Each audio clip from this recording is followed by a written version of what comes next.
to develop leaders at all levels. So I'm going to talk to you about ways you can do that more, better, and different, because I know you do it pretty well right now. What is leadership intelligence? It's about getting people to willingly follow you. It's about creating commitment and desire. Now, it's willingness that matters. That's what makes leaders unique. Who served in the military? Anybody served in the military? In the military, we say, follow orders, soldier. What does the word follow in that context mean? What does it mean? Obey. I have no problem with that. If you're the second lieutenant and you're in battle and you're in a foxhole and you say to your troops, let's take that hill, you don't want somebody to say, let's have a self-directed work team discussion about that. I'd like to, analyze whether that's something we really want to do. You want people to carry out orders in those circumstances. Leadership transcends that. Leading is about gaining commitment and desire. Got to gain commitment, and commitment always transcends compliance. Commitment always transcends required and demanded work. Because force has limits. Let's illustrate this. With the person sitting next to you, hold your hand up next to their hand. If you're in a trio, the man in the middle, hold your hand up next to both people next to you. Okay?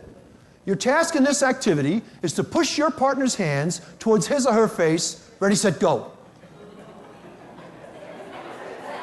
All right, you can stop now. You can stop now.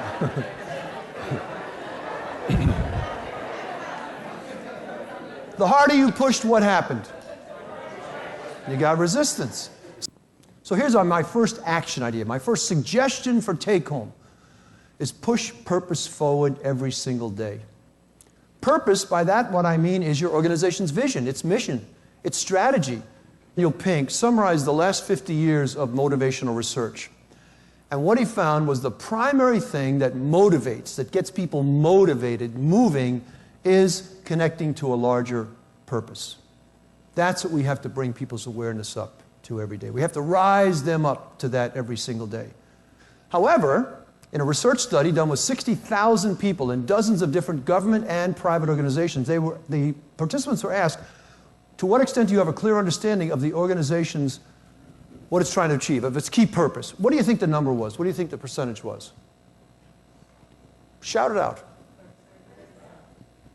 Well, whoever said 37, you win the prize. Look at the person on your left. Look at the person on your right. Only one of you knows what the heck you're doing here. If this data applied to you, right? That's not good enough. There's too much complexity for us to operate that way.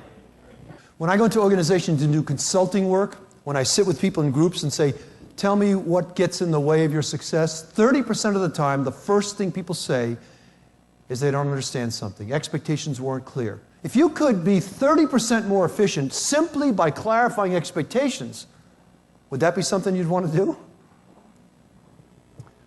Expectations are important because they drive our perception and influence our behavior. Unclear expectations can create problems. You have a paper and pencil? On that paper and pencil, please draw 3 squares, a rectangle, and a triangle. Please draw 3 squares, a rectangle, and a triangle. All right, compare what you drew with those sitting around you.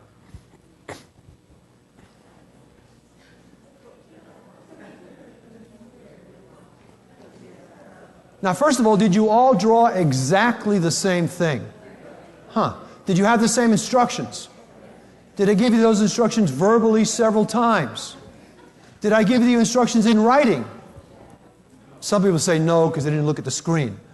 Does that happen? People don't read your emails, right? They don't look at the reports. So how do you explain that we all didn't draw the same thing? Variable expectations. Now let's see if anyone drew what I wanted you to draw, which was very simple. All I wanted was 3 squares, a rectangle, and a triangle. We got one person, our ice cream man, right?